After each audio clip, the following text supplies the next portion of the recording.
My name is Arthur Silve. I'm a professor of economics at Université Laval in Quebec City. I am working on topics of political economics in general and development in particular.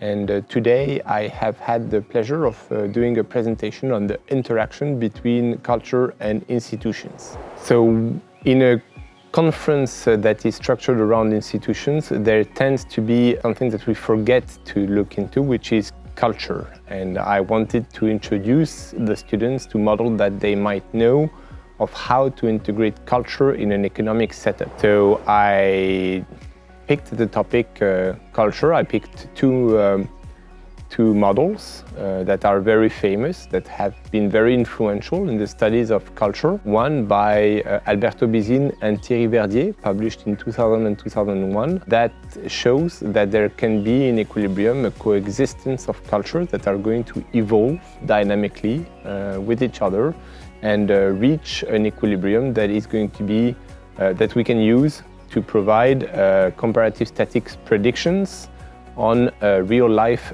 phenomena. That was the first model I presented. I tried to give the students a number of avenues of future research in that field, try to inspire to work with that model and maybe come up with their own idea. And then I turned to a second model, because the first model, the Bizin-Verdier model of horizontal transmission of culture. The second model by Moses Chaillot, published in 2009, is a story about identity formation. It says that people are going to adapt an identity because that identity is associated with a high status and because it is relatively close to their preferred, to their intrinsic characteristics. This model has a number of advantages, in particular the advantage of allowing multiple equilibria to occur, and therefore to predict that people can change sometimes abruptly of identity and behavior in response to exogenous shocks and to intervention by political entrepreneurs. So this is another model I like very much by Moses Chaillot on identity adoption. And it's also a model that is very simple and lends itself very well to innovation, to modeling innovation